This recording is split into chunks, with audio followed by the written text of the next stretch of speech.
한 번만 더 인사할까요? 오늘이 가장 복된 날 되시기를 바랍니다. 아멘. 주의 날은 가장 복된 날이죠. 예, 내 날이 아니고 주님의 날이기 때문에 복된 날입니다.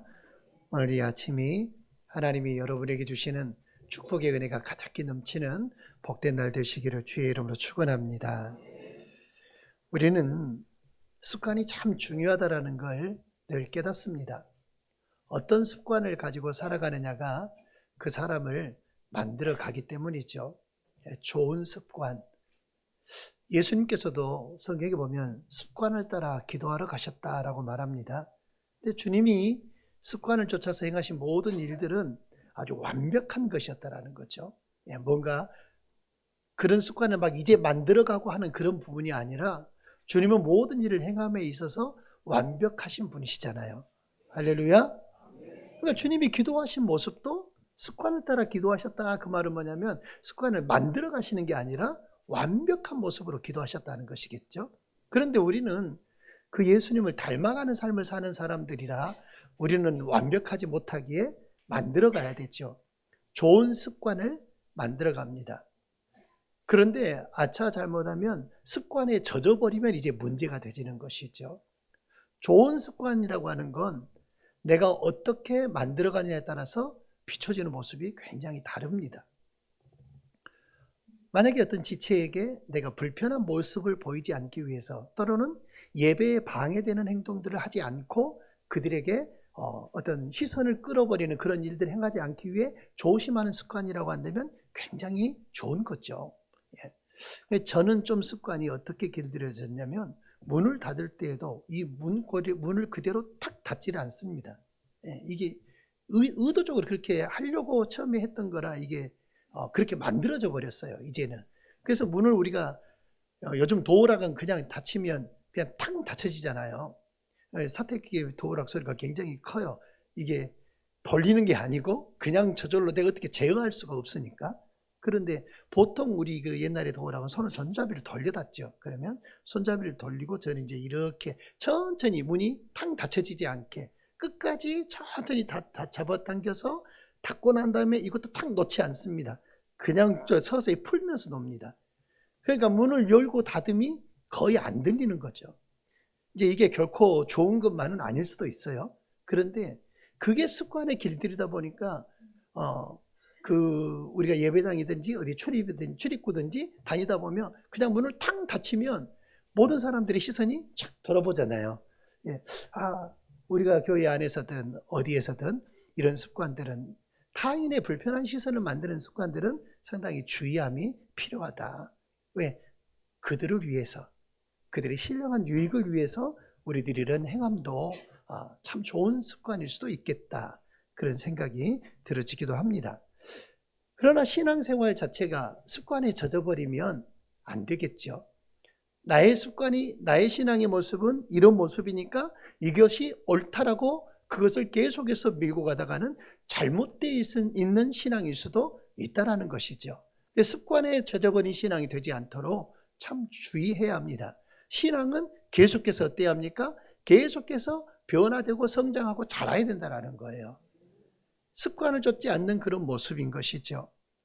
오늘 이 이스라엘의 가장 중요한 절기인 이 유월절을 보면서 나의 신앙의 위치는 어디에 있는가 한번 우리 스스로 이 질문 앞에 서 보려고 합니다. 사람은 누구나 자신의 위치를 잘 알아야 하죠. 등산을 하다가도 현재 위치를 잘 알아야 길을 잃지 않습니다.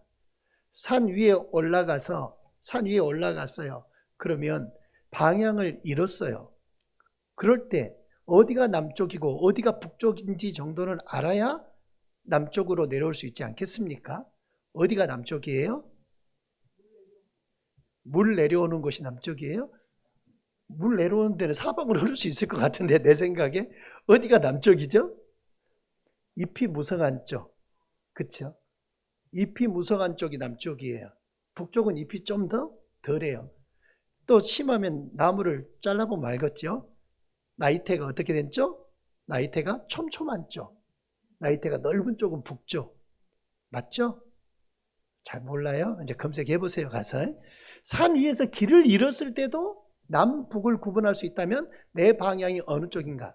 남쪽과 북쪽이 딱 정해지면 동서는 정해지잖아요. 그것도 가르쳐 드려야 돼요. 남쪽을 향해 바라보면 동쪽은 어디예요? 왼쪽이잖아요. 해 뜨는 쪽. 그렇죠? 예. 그러면 동서남북 방향을 알면 그래도 어느 쪽을 향해서 내가 가고 있다는 정도는 구분할 수 있겠죠. 항해하는 배도 그 배 자체가 지금은 GPS가 다 설치되어 있으니까 어디쯤에 있다. 가끔 우리들이 차를 타고 가면 지도가 업데이트가 안 되면 내 차가 어디가 있을 수도 있어요. 바다에가 막 있기도 해요. 저기 새만금 같은 데 가면 거기는 매립해놨고 다리를 놨기 때문에 업데이트 안 된 그거 따라가면 차가 어디가 있어요? 바다 한가운데가 있기도 해요. 또 다리가 낮아 있는 곳, 섬 같은 데는 차가 어디가 있어요? 그냥 그 아무것도 안 보인 그 바다 가운데 한가운데 배가 있기도 하죠.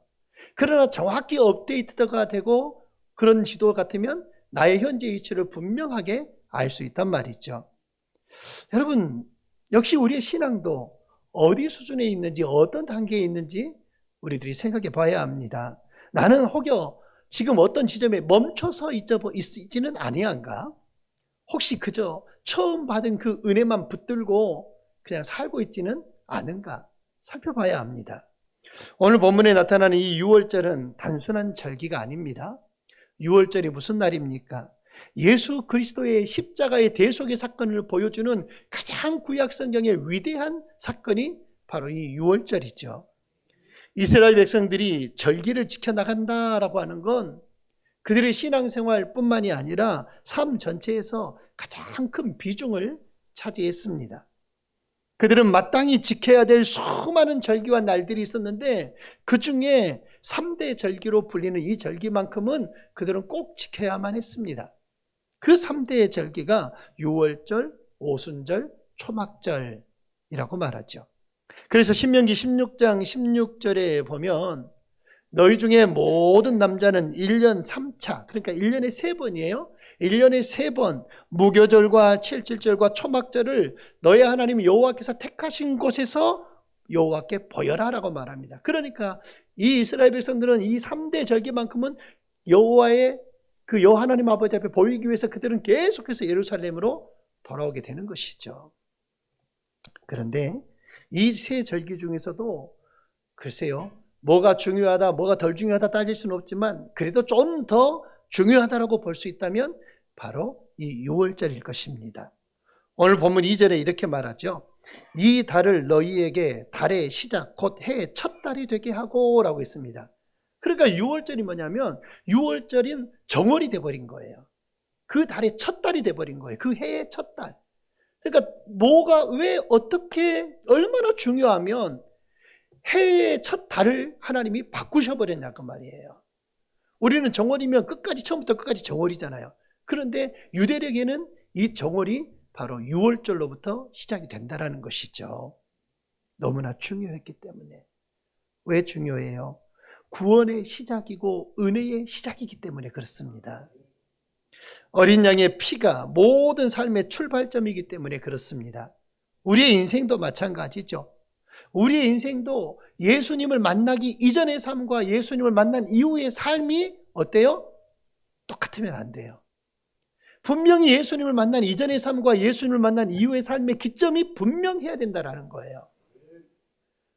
이전의 삶과 이후의 삶이 똑같다면, 뭔가 예수 믿는 삶의 흔적이나 삶의 변화가 없다면 그리스도인이라 이름하기 어렵겠죠. 똑같다면요.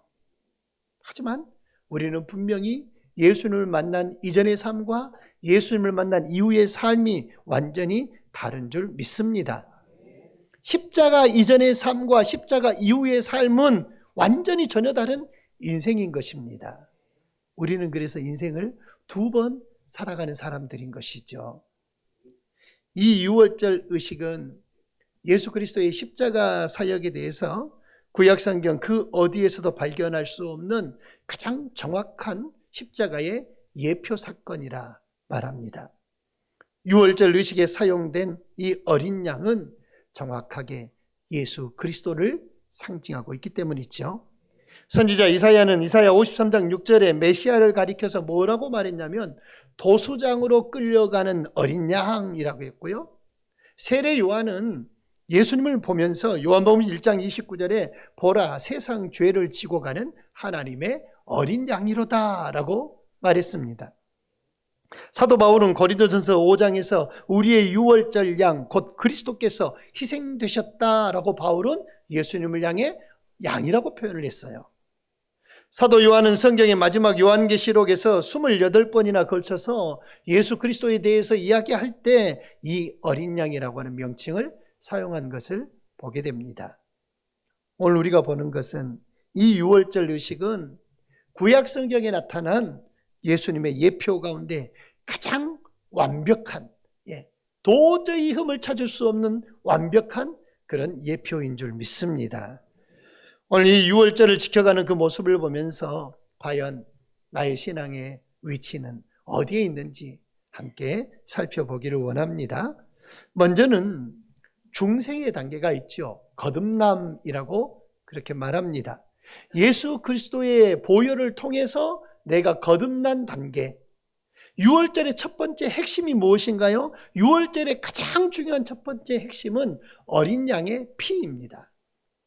하나님은 이스라엘 백성들에게 유월절을 제정해 주셨지요. 그리고 그 당시에 이스라엘 백성들은 애굽에서 종살이하고 오셨을 그때인데 하나님의 명령을 받고 모세가 바로 앞에 서서 내 백성을 해방시켜달라, 여호와의 백성을 해방시켜달라 바로 앞에서 담대하게 선포하던 때입니다. 그런데 바로의 마음이 강팍해지고 그 모든 요청을 다 거부하지요.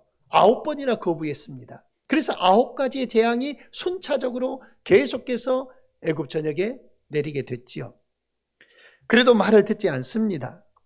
하나님은 마지막 재앙, 그 애굽의 장자의 재앙을 내리지요. 모든 초태생들은 다 죽이겠다. 그 이야기까지 선포했지만 강팍한 바로는 그것마저도 거부합니다. 결국 왕실의 큰아들도 죽었겠죠.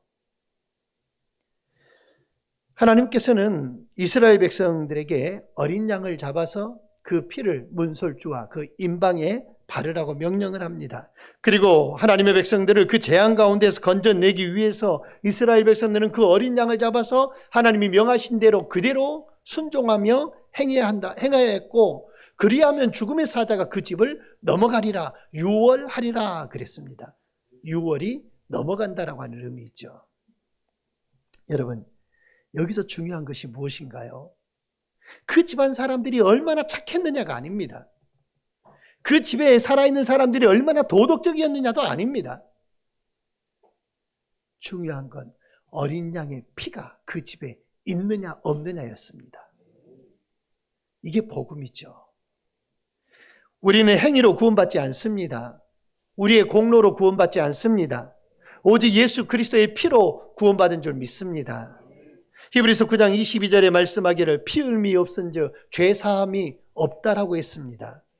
세상에 아무리 법 없이 살고 도덕적으로 살 수 있는 사람도, 그런 사람도 결국 구원의 대상에서는 제외된다라는 사실이죠. 사도 요한은 우리를 사랑하사 그의 피로 우리 죄에서 우리를 해방하였다라고 계시록 1장 5절에 말씀을 하고 있습니다. 우리를 사랑해서 그분의 피로 우리를 구속하셨다, 우리를 해방하셨다라는 겁니다. 여러분, 교회 오래 다녔다고 해서 구원받은 것 아니죠. 신앙생활 오래 한다고 해서 구원의 대상이 되는 게 아닙니다. 부모가 믿는다고 자녀가 구원받는 것도 아닙니다. 직분이 있다고 구원받는 것도 아닙니다. 목사라고 해서 다 구원받느냐? 저는 그렇게 생각하지 않습니다. 반드시 어린 양 예수 그리스도의 피를 믿어야 된다라는 사실이죠. 오늘날 많은 사람들이 신앙생활을 합니다. 종교를 가지고 있습니다. 하지만 그 안에 어린 양 예수 그리스도의 피에 대한 복음이 있느냐라는 거예요. 교회 생활은 하지만 중생의 경험은 없고, 그리한다면 어떻게 구원받은 영혼이라 말할 수 있겠습니까? 여러분, 신앙의 출발점은 중생입니다. 거듭남입니다. 예수님께서 니고데모에게 말씀하시잖아요. 사람이 거듭나지 아니하면 하나님 나라를 볼 수 없느니라. 거듭나지 아니하면이라고 말합니다. 그러니까 신앙의 기점은 어때요? 분명하다라는 거예요. 거듭남의 역사가 있어야 그때부터 신앙생활이라고 말할 수 있다라는 거예요. 그러면 여러분은 정말 거듭나셨습니까? 여러분은 정말 예수 그리스도의 피를 의지하고 사십니까? 여기서부터 6월절이 시작된 줄 믿습니다. 스펄전 목사님이 주일학교 주일 대예배 때 설교했던 적이 있어요. 어린이들 설교를 하러 들어갔는데 빈 세 장을 들고 그 새, 우리 보면 새가 들어있는 그 세 장 있잖아요. 그 안에 새가 없이 빈 세 장을 들고 가서 예배 시간에 아이들에게 설교를 했던 적이 있어요. 그때 그 빈 세 장의 가치가 스펄전 목사님이 사올 때 돈을 주고 사올 때 세 장이 비어 있는데 약 $200 현 가치로 한다면 약 $200 정도의 가치가 있는 그런 값을 주고 사왔어요. 이 스펄전 목사가 참새 한 마리가 들어있는 그 세 장 속에 그 새를 가지고 있는 어린 한 소녀를 만났습니다. 이 아이가 얼마나 난폭하든지 그 새가 들어있는 세 장을 막 간혹 막 흔들기도 하고 새를 막 괴롭히는 거예요. 그래서 불쌍히 여겼던 이 스펄전 목사가 너 그 새를 어떻게 할 셈이니? 라고 물어봤어요. 너 그 새를 어떻게 할 거니? 이 아이가 이야기하기를 흉악한 목소리를 이야기해야죠. 조금만 데리고 놀다 죽여버릴 거예요. 애가 조금만 더 가지고 놀다가 죽여버릴 거예요. 스펄전 목사가 그러면 너 그거 나한테 팔지 않을래? 제안을 했습니다. 이 소녀는 웃으면서 농담을 삼아서 그러면 2파운드를 주면 제가 팔게요 라고 말했습니다. 그 자리에서 돈을 지불하고 그 세 장을 사서 그 안에 세 장의 문을 열고 그 순간에 새를 날려보냈어요. 이 설교를 그 주일학교 아동 설교회 가운데 이야기하면서 그 이튿날이 바로 부활주일이었고 메트로폴리탄 대성전에서 이런 내용의 설교를 했습니다. 하나님은 마귀가 인간을 갖고 놀고 괴롭히는 것을 보시고 안타까워서 마귀에게 이렇게 물었다는 겁니다. 너는 인간들을 어떻게 할 셈이냐? 마귀가 말하기를 질투하고 미워하고 싸우는 것을 가르쳐 놓고 잠시 갖고 놀다가 죽여버리죠. 그랬다는 거예요. 그래서 하나님이 야, 내가 인간을 사고 싶은데 그러면 얼마의 값을 지불하면 내가 이 인간을 살 수 있겠니? 물었습니다. 그러니까 마귀가 웃으면서 말하기 이렇게 대답했다고 합니다. 이것들 사서 뭐 하시게요? 이것들 사서 뭐 하시게요? 이것들은 당신을 배반하고 침뱉고 십자가 위에 매달 겁니다. 그래도 사시렵니까? 라고 했대요. 당신의 눈물과 당신의 피와 당신의 생명을 내주면 팔겠습니다. 여러분, 스펄전 목사는 이 세 장의 설교를 이렇게 결론을 지었다고 합니다. 하나님은 독생자 예수 그리스도를 내주는 엄청난 값을 지불하시고 우리에게 자유를 주셨다. 이것이 십자가의 죽음이라고 그렇게 말을 했다고 합니다. 여러분, 우리의 믿음 생활에 있어서 제일 초보 단계가 무엇인가요? 무조건적으로 선물로 주어지는 그 믿음의 단계이잖아요. 이 믿음은 지식으로도 혈통으로도 인간적인 노력으로도 돈으로도 결코 얻을 수 없는 것입니다. 오직 예수 그리스도께서 나 대신에 흘리신 피를 인정하고 믿는 것을 통해서만 우리는 가능하다는 사실입니다. 여러분의 신앙은 어디에서 시작이 되셨습니까? 십자가이십니까? 여러분의 믿음과 신앙은 십자가이십니까? 여러분의 믿음과 신앙은 하나님의 은혜입니까? 여러분의 믿음과 신앙은 예수 그리스도의 피이십니까? 그것이 거듭남의 첫 번째 중생의 단계예요. 두 번째 단계가 있겠죠. 중생한 사람들은, 거듭난 사람들은 교제로 인한 기쁨의 단계를 누리며 살아야 합니다. 어린 양을 먹는 단계가 있잖아요. 오늘 이 6월절에도 양을 먹어요. 다시 말하면 주님과 교제하며 누리는 복을 얻는 것입니다. 7절 8절에 보면 하나님은 이스라엘에게 어린 양을 잡아라, 그 피를 뿌린 다음에 그 양을 구워 먹어라라고 성경에 말씀하고 있습니다. 성경에서는 항상 먹는 그 표현을 뭐라고 이야기해요? 교제한다라는 표현을 쓰고 있습니다. 동양이나 서양이나 옛날이나 지금이나 사람들은 서로 교제하기 위해서 음식을 준비해서 먹습니다. 그래서 여기서 이 어린 양의 고기를 먹는다는 건 예수 그리스도 안에서 우리가 함께 주님과 더불어 교제를 하는 것을 이야기하고 하나님이 주시는 그 축제의 삶을 사는 것을 말씀하고 있죠. 기쁨의 삶을 사는 겁니다.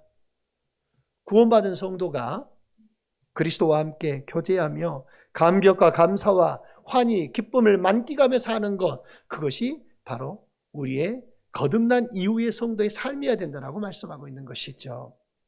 예수님도 말씀합니다. 벌지어다 내가 문 밖에 서서 두드리노니 누구든지 내 음성을 듣고 문을 열면 이라고 말합니다. 주님이 문을 두드리실 때 그 두드리시는 그 주님의 소리를 듣고 문 두드리는 소리를 듣고 문을 열면 주님께서 그에게 들어가고 그는 주님에게로 들어오고 함께 같이 교제의 삶을 산다라고 말씀하고 있습니다. 여러분 한번 따라서 합시다. 구원은 끝이 아니다.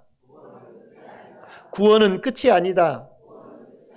구원은 새로운 관계의 시작이다. 아멘.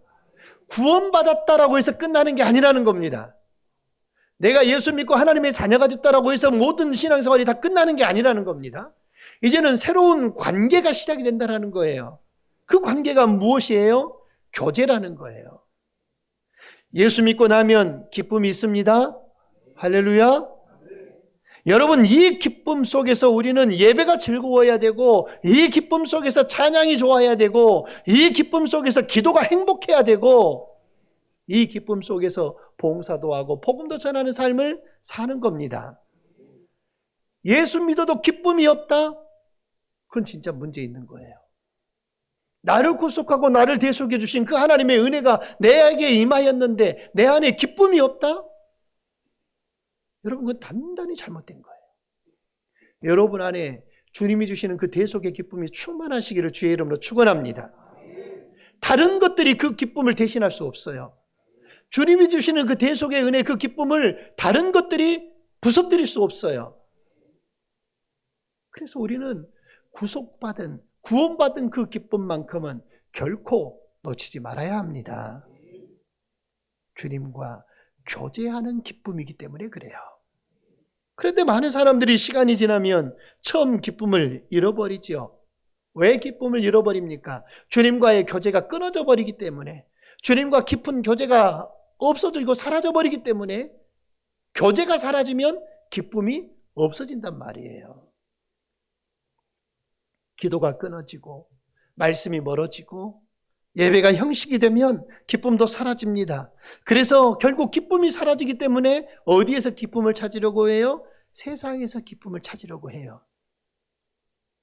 그래서 돈에서 찾고 환경에서 찾고 쾌락에서 찾고 사람에게서 찾고 수단을 통해서 그 기쁨을 찾으려고 합니다. 그러나 그 찾은 그 기쁨은 그리 오래가지 못합니다. 왜? 찰나의 즐거움이고, 찰나가 뭐예요? 눈 깜짝할 새가 찰나잖아요. 눈 깜짝할 새의 기쁨이고 눈 깜짝할 새의 즐거움이 되기 때문에 그렇습니다.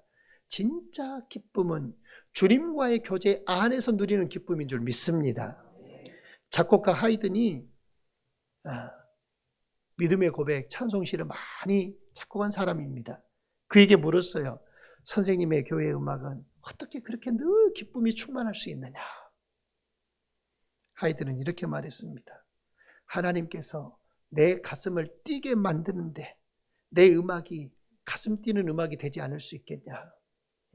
하나님이 내 가슴을 뛰게 만든다. 하나님이 나의 펜을 움직이시는데 이 펜이 기쁨으로 달려가지 않을 수 있겠냐? 참 예술가들은 뭔가 표현력도 달라요. 하나님이 내 마음을 막 기쁘게 하고 막 즐겁게 하는데 이 펜대가 어떻게 기쁘지 않겠냐? 그러니까 음악이 그렇게 기쁜 음악이 나올 수밖에 없다라는 거예요. 하나님이 나와 함께 계시는데 나에게서 어떻게 슬픈 음악이 나올 수 있겠냐? 예. 가수들도 보면 늘 침울한 노래만 부르는 가수들이 있고, 어떤 사람은 그냥 늘 쾌활한 노래만 부르는 가수들이 있고 그래요. 예. 아마 그 사람의 모습이나 이런 것들도 많이 투영되고 반영이 되리라고 생각합니다. 우리는 주님과 늘 교제하고 주님과 늘 동행해서 우리 안에 넘치는 기쁨, 주님과 아름다운 교제를 통해서 이 기쁨이 가득하시기를 주의 이름으로 축원합니다. 여러분, 신앙이 메마르지 않기를 주의 이름으로 축복합니다. 예배가 감격이 없는 예배가 되지 않기를 바랍니다.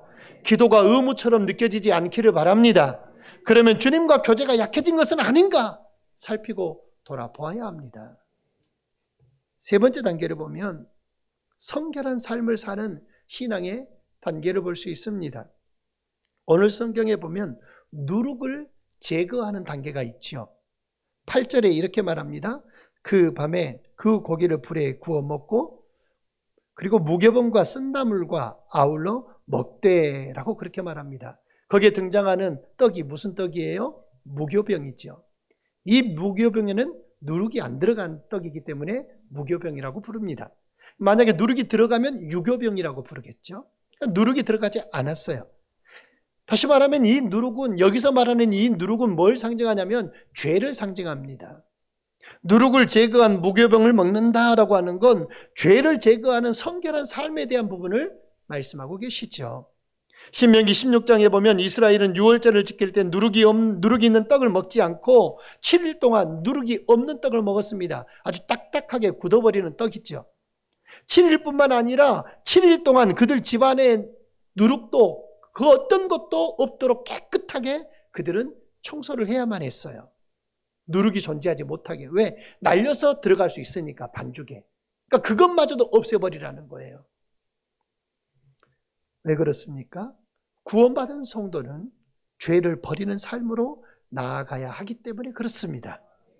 예수 믿고도 여전히 죄에 머물러 있는 건 정상적인 신앙이 아니라는 겁니다. 예수 믿었으면 분명하게 그 신앙 자체가 예수 그리스도의 보배로운 피로 깨끗함 받고 정결함 받고 그리고 죄악을 멀리하는 삶을 살아야 하는 것이 합당하다라는 거예요. 물론 완전한 사람은 없습니다. 실수도 하고 넘어지기도 합니다. 그러나 실수했다라고 하는 것을 깨달아야 되는 거고, 내가 넘어졌으면 다시 일어서야 된다는 걸 알아야 된다는 거예요.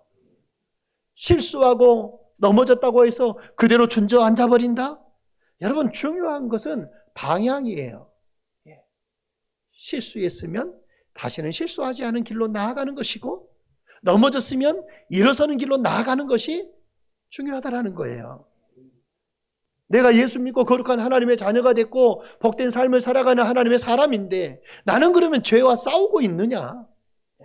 죄와 맞서 싸우고 있느냐? 나는 거룩함을 사모하며 살고 있느냐? 말씀대로 살려고 몸부림치면서 내가 살아가고 있느냐? 그것이 구원받은 성도의 증거라는 것이죠. 오늘날 가장 위험한 것이 무엇입니까? 죄에 대해서 감각이 무뎌져 버리는 것. 예전에는 마음 아파하던 그 죄들이 아무렇지도 않게 여겨지는 것. 그것이 가장 무서운 것이죠. 세상과 타협해도 괜찮다고 생각해버리는 것. 여러분, 그러나 성도는 세상과 구별된 사람들입니다. 베드로전서 말씀처럼 내가 거룩하니 너희도 거룩할지어다. 우리는 거룩할 수 없다고 포기해버릴 게 아니라 거룩함을 향해 나아가는 사람의 삶을 살아야 한다는 겁니다. 내 안에 제거해야 될 누룩이 뭐가 있을까요? 미움일까요? 정욕일까요? 교만일까요? 탐심일까요? 게으름일까요? 우리는 이 모든 것들을 제거해야 할 것입니다. 성결의 삶을 산다라는 건 죄가 하나도 없는 완벽한 삶을 말하지 않아요. 어떻게 세상을 살아가는 우리가 죄가 하나도 없을 수 있겠습니까? 범죄할 수 있지요. 다시 말하면 성결의 삶은 뭐냐? 죄 짓지 아니하려고 내가 힘을 쓰며 살아간다라는 거예요. 가능한 한 죄와 동떨어지면서 살려고 애를 쓴다라는 거예요. 그래야 좀 더 깨끗해지고 좀 더 거룩해지고 좀 더 하나님을 바라보며 살 수 있기 때문이지요. 하나님의 뜻대로 살려고 하고 말씀대로 살려고 하는 마음, 그렇게 살기 위해 애를 쓰고 몸부림치는 그런 마음, 여러분들의 마음이시기를 주의 이름으로 축원합니다. 신앙은 단순히 교회 다니는 게 아니에요. 교회 다니는 게 아니라 신앙생활은 삶이 변하는 것입니다. 저와 여러분의 삶이 변하기를 주의 이름으로 축원합니다. 거기까지 가면 네 번째 단계는 희생의 단계가 있어요. 쓴 나물을 먹는 단계가 오늘 성경에 있죠. 하나님은 무교병을 먹을 때 뭣도 함께 먹으라고 말하고 있어요. 쓴 나물도 함께 먹으라고 말해요. 쓴 나물 정말 먹기 싫죠. 쓰디 쓴데 아이들 병원에 가면 주사 하나 맞으려면 막 어떤 아이들은 30분, 1시간 걸리는 아이들도 있어요. 어떤 아이들은 그냥 탁 대고 맞고 온 아이도 있지만 30분, 40분 동안 손 움직이며 놀 수 없잖아요. 그러니까 막 몸부림치며 싫으니까 그렇겠죠. 쓴 나물을 먹는다? 여러분 싫은 거예요. 이 쓴 나물은 뭘 말하냐? 예수 그리스도께서 우리 위해 십자가에서 지신 그 사건 속에서 주님이 우리 대신해서 마신 고난의 쓴 잔을 의미하고 있죠. 주님의 쓴 잔은 고난의 쓴 잔이고 희생의 쓴 잔이라고 말합니다. 여러분, 예수를 믿는 우리는 주님의 발자취를 쫓아가야 할 줄 믿습니다. 겟세마네 동산에 주님이 기도합니다. 아버지여, 할만하시거든 이 잔을 내게서 지나가게 하옵소서. 그러나 결국 주님은 그 고난의 쓴 잔을 마시셨습니다. 왜요? 이유는 딱 하나죠. 여러분을 사랑하셨기에, 나를 사랑하셨기에. 그러면 신앙이 깊어질수록 이제는 받는 신앙에서 어떤 신앙으로 변해요? 주는 신앙으로 변한다라는 거예요. 받는 데서 주는 것으로. 어린 신앙은 어떻습니까? 늘 받기만 좋아합니다. 어린이들은 어떤 날 오기를 제일 좋아해요? 어린이날 오기를 제일 좋아해요. 부모님들은 어떤 날 오기를 제일 좋아해요? 어버이날 오기를 제일 좋아해요. 왜? 짭짤하잖아요. 자녀들이 성장하면. 그러니까 어린이들과 부모들이 다 생각하는 날은 뭔 날이에요? 받는 날. 그쵸? 예? 받는 날이에요. 신앙생활도 받는 것만 생각하면 신앙이 어릴 수밖에 없어요. 주는 신앙이 되어야 할 줄 믿습니다. 어린 신앙은 받기만을 원해요. 희생하기를 원하지 않아요. 그래서 누가 나를 위로해 줄까? 누가 나를 알아줄까? 누가 나를 섬겨줄까? 오로지 모든 것이 받는 나에 집중되어 있습니다. 그러나 성숙한 신앙은 달라져요. 내가 누구를 섬길까? 내가 무엇을 희생할까? 내가 누구를 살릴까? 나에서 어디로 바뀌어요? 타인으로 바뀐단 말이에요. 그게 성숙한 신앙의 성숙함의 차이예요. 주님 말씀했습니다. 인자가 온 것은 섬김을 받으려 함이 아니요 모든 사람을 위해서 자기 몸을 대속의 제물로 주는 것이라고 말하고 있습니다.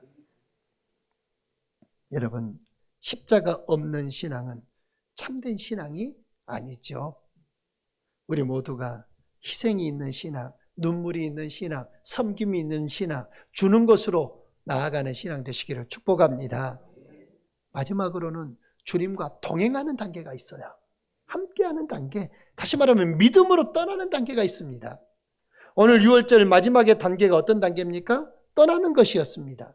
이스라엘 백성들이 모든 음식을 다 먹고 난 다음에 주님께서는 뭐라고 말합니까? 하나님께서는 빨리 떠날 준비를 하라는 겁니다.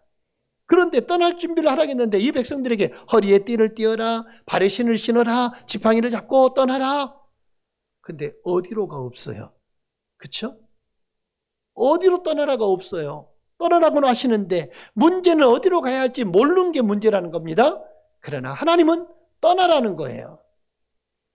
믿음은, 따라서 합시다. 믿음은 계산이 아니라 순종이다. 아멘. 그들이 떠날 때, 그들이 떠났을 때 어땠습니까? 하나님은 낮에는 구름기둥, 밤에는 불기둥, 홍해 앞에서는 밤새도록 그걸 머무르게 해놓고 홍해를 말려놓고 이스라엘 백성들을 지키셨습니다.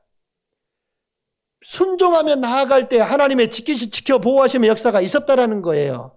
일상생활 속에 직접 임재하고 인도했습니다. 하나님은 순종하는 자를 인도하시는 줄 믿습니다. 마찬가지입니다. 오늘날도 하나님은 한 걸음 순종하는 자에게 다음 길을 보여주십니다. 여러분, 한 걸음 순종하며 사십시다. 그러면 하나님이 그 다음 길을 보여주십니다. 믿음과 신앙이 깊어지면 모든 걸 하나님께 맡기게 됩니다. 맡기는 삶을 살면 편합니다. 내 뜻이 아니라 주님 뜻대로 해달라고. 그 단계가 가장 복된 줄 믿습니다. 이스라엘 백성들이 주님께 순종하고 주님을 바라보고 나아갈 때 그들의 삶에는 늘 주님이 인도해 주시는 과정이 있었어요. 하늘 만나를 내려서 먹을 거 주셨지요. 물이 없으면 반석에서 물이 나게 하셨지요. 그렇잖아요. 고기 먹고 싶다고 하니까 메추라기 보내서 그들을 먹이시죠. 춥지 않게 덥지 않게 항상 지켜 보호하셨습니다. 신앙의 최종 목적은 물론 우리는 천국 갈 백성들이죠. 그러나 목적이 천국 가는 목적이 아니라 하나님과 동행하는 삶을 살아가면 천국으로 가는 줄 믿습니다. 에녹처럼, 아브라함처럼, 모세처럼, 다윗처럼, 예수님처럼 날마다 주님과 함께 걷는 복된 삶이 되시기를 주의 이름으로 축원합니다. 말씀했습니다. 우리의 신앙은 어떤 단계일까요? 중생이라고 하는 확신이 과연 우리에게는 있습니까? 교제의 기쁨이 있으십니까? 죄악을 버렸습니까? 여기는 어째 그럼 질문을 좀 바꾸겠습니다. 죄를 버리며 삽시다. 예, 이래야 되네요. 그래요. 죄를 버리며 삽시다. 그리고 희생을 하며 삽시다. 더 나아가서 주님과 동행하며 살아가시는 여러분 되시기를 축복합니다. 우리의 믿음이 아름답게 성장해서 주님이 기뻐하시는 믿음, 교회 안에서 아름다운 하나님의 백성으로 살아가는 우리 모두가 다 되시기를 주의 이름으로 축원합니다. 기도합니다. 좋으신 하나님 감사합니다. 신앙의 여러 가지 모습과 단계들을 오늘 말씀을 통해서 살폈습니다. 그러나 우리의 신앙의 삶은 순간순간마다 하나님이 역사하시고 하나님이 도우셔서 아름답게 성장하는 것으로 하나님이 이미 예정하시고 계획하신 줄 믿습니다. 주님의 뜻에 순종하며 살아갈 때 우리의 삶에 하나님이 기뻐하시는 아름답고 멋진 그리스도인의 삶이 되어지도록 도와주시옵소서. 모든 영광 하나님께 돌립니다. 예수님의 이름으로 기도드리옵나이다. 아멘.